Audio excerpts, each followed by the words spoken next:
Chapter 5.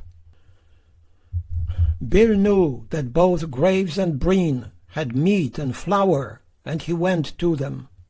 They both said no, not the men, but the fierce mothers protecting their large broods. Bill wasn't surprised. He turned away, remembering that for 2 days and 3 nights his family had had nothing to eat but a little sugar and coffee. He gathered a handful of grass and filled his mouth, and while he was thoughtfully chewing it and wondering what he could do, he heard the honk of a wild goose overhead. Hastening to an eminence where he could have a clear view, he watched a dozen geese fly down the river and descend to a meadow. Then he ran to Will Foster to borrow his gun. This Murphy's son-in-law was a strange man.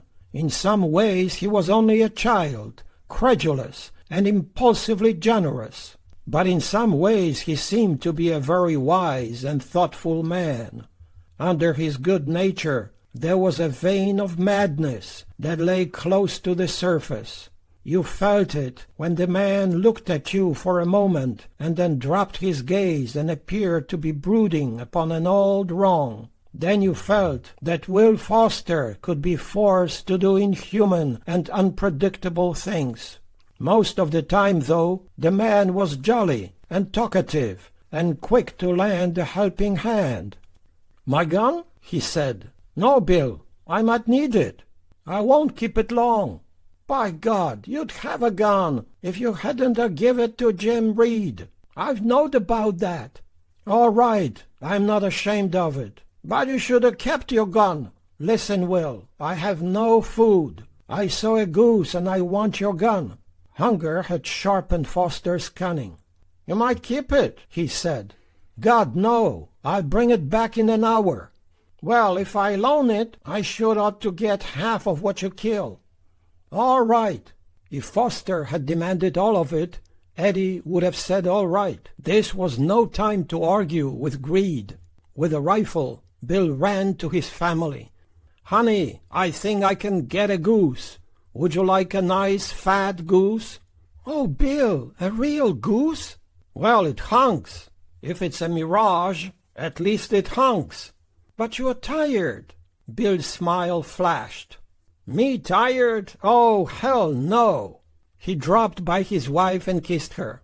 "Just rest and we'll have a big breakfast before you know it." Going on wet, sore feet, as if they didn't bother him at all, he followed the river. Of all the men here, he was the only crack shot, the only hunter born to the hills. As furtive and almost as noiseless as an Indian, he dodged from willow clump to willow clump along the stream until at last, peering out, he saw the geese about 50 yards away. They were standing in a meadow, with necks stretched and eyes searching the landscape. Bill crept forward and rested the gun in the crotch of a willow. He took careful aim and fired. A goose dropped. He loaded and fired again, and a second one fell. He fired 5 times and knocked over 5 geese before he began to feel that there was something strange here. Was he shooting at a mirage? Had hunger completely addled his senses? But he remembered then that these birds had probably never been shot at before. Gunfire was strange to them. They probably thought the smoke of the rifle was only steam from the marsh. They couldn't see him or understand what the sound was, and there they stood, necks outstretched, eyes searching, while companions fluttered at their feet. He fired 9 times and killed 9 birds before the others honked and took to their wings.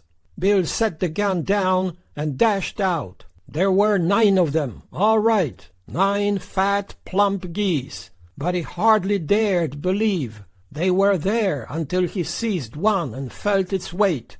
Gathering them by their long necks, he flung them across his back, picked up the gun, and headed for camp. Their combined weight, he thought, was not less than 60 pounds. He could have taken all these birds to Eleanor, and they could have roasted them, and stored them and had enough food for many days. But that was not Bill's way, nor was there any malice in what he did now. He went first to Will Foster, and he was aware that all eyes in the camp were upon him, some with amazement and some with greed. Morning had come. Around campfires families were preparing their breakfast. "Will, you said you wanted half, but there is a lot of hungry folks around here. You can have 2. "How many you got?" asked Will. 9. Will spent a moment calculating. "Then I should ought to have 4.5. You get 2, and be damn glad you get that much." Bill chose 2 of the finest birds and tossed them at Will's feet. He gave him the gun. Then, with the 7 geese, he went among these people. He came to Tamsin and gave her a goose. He gave 2 to Margaret Reed. That left 4. Coming next to the graves, he paused. Lizzie was preparing breakfast, and he was sure that when she saw him coming, she had hastily hidden some food. Bill grinned. "Good morning," he said. "What do you want?" asked Mrs. Graves. "Oh, just to give you a goose to season things up." Mary spoke. "You'll need them, Bill. You don't have any food." "Oh, I'll get some more." And he tossed a bird at Lizzie's feet. He was heading for his family when he remembered the Breens.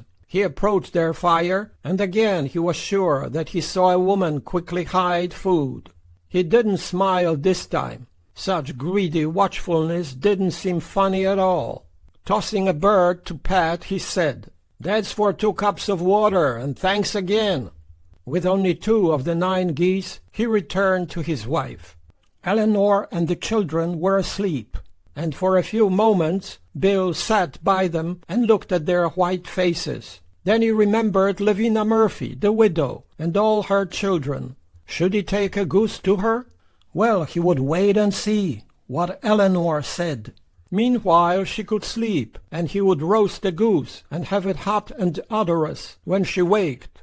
Tamsin came over, as on the previous morning, to bring him a little coffee, and seeing that his family slept, she didn't speak. Bill went off a little way with her and asked for an iron pot, and then, as delighted as a boy, he set about to prepare a feast. On stripping the feathers from the geese, he discovered that they were fat. That was fine. They would roast deliciously in their own juice. He gathered wood and built a fire and cut 3 green willows to make a tripod from which to hang the pot. He cleaned the goose and put it on the fire, poured coffee and water into a pail, and then wondered what else he could do to make this breakfast memorable. Remembering that he had seen watercress by the river, he went down and gathered an armful and sat by the stream to pick the bugs out of it. Then he returned to the fire and now and then raised the pot lid to smell of the roast. The fragrance of it flooded his mouth and made him feel horribly weak. The goose was cooked to a king's taste, and the steaming coffee was like the smell of life itself. But Eleanor still slept. Instead of waking her, he knocked the fire down and lay by her on the blankets. At once he realized that sleep was like an opiate in him.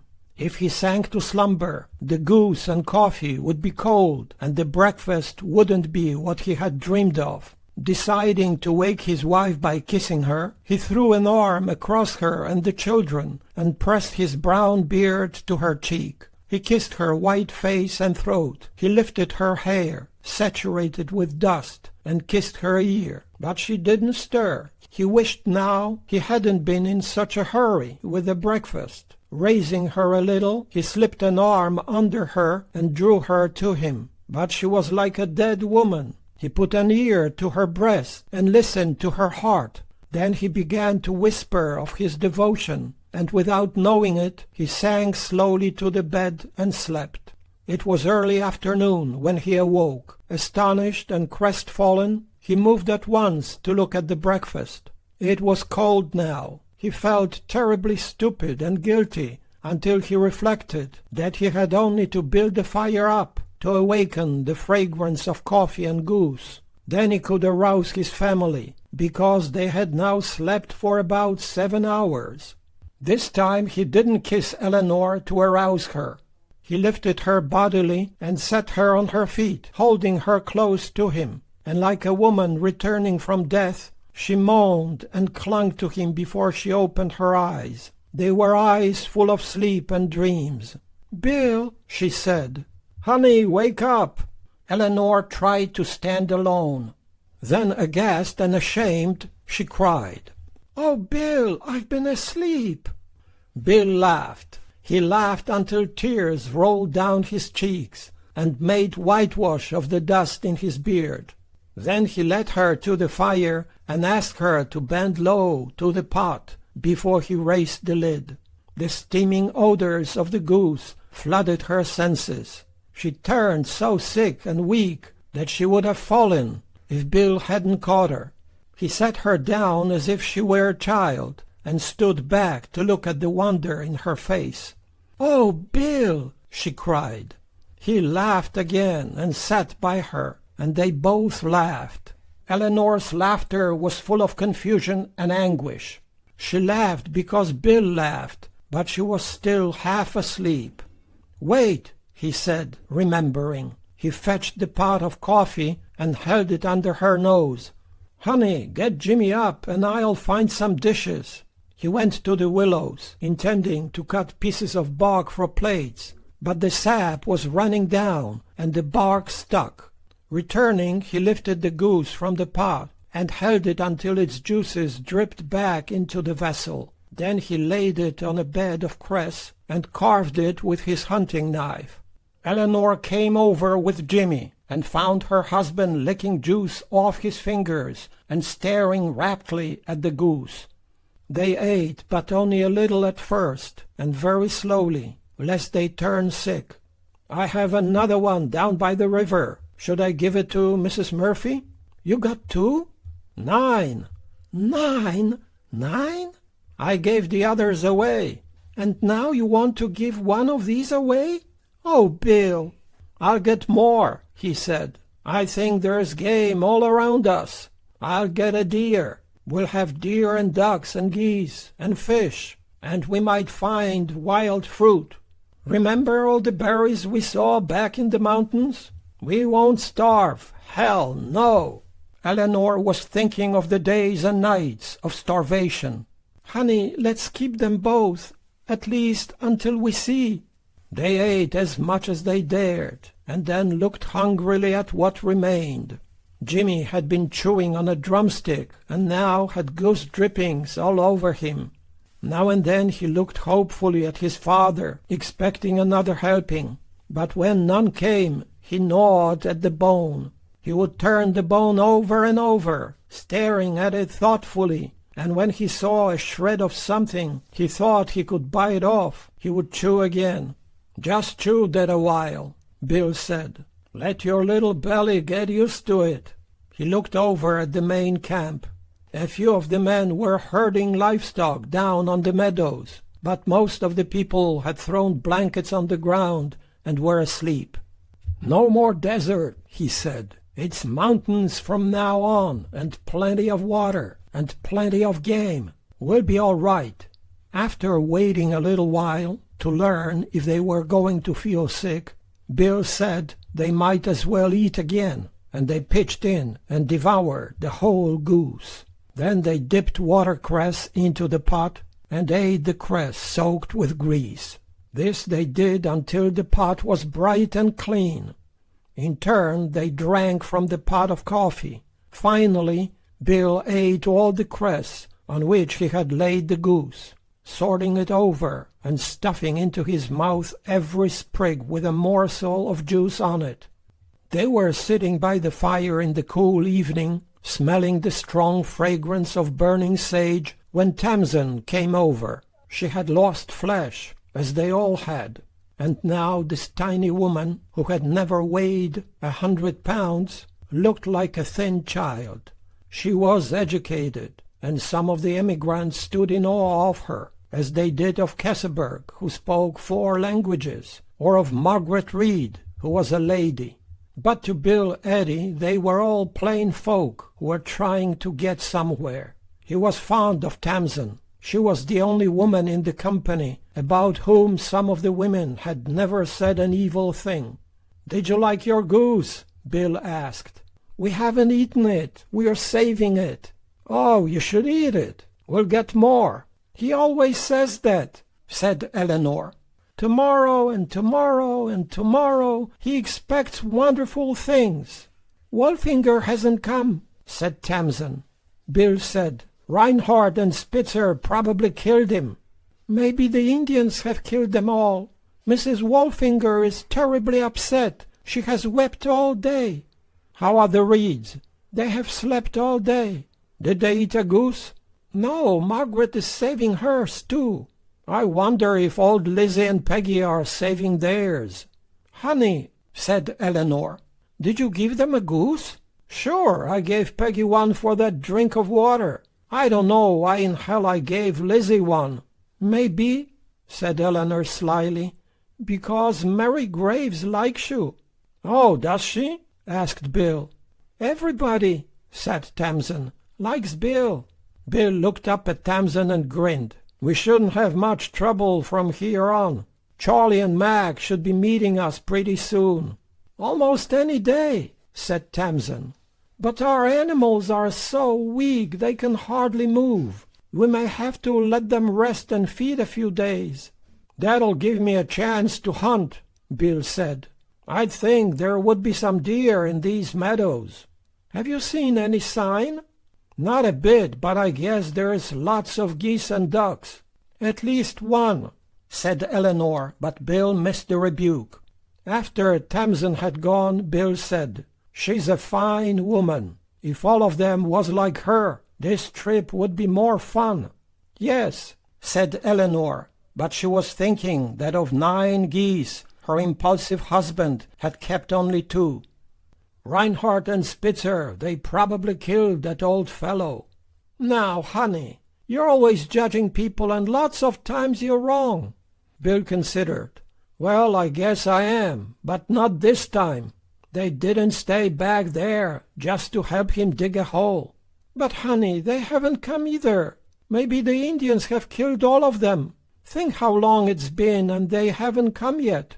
"That's true, but I know damn well they were up to mischief. I could see it in their eyes." "Don't you think it would be better not to judge them till we know?" "Not them," said Bill. "I'd hang them and try them after they're dead." "Honey, please." "Oh, all right," he said, and he kissed his wife and went to gather sage for the fire.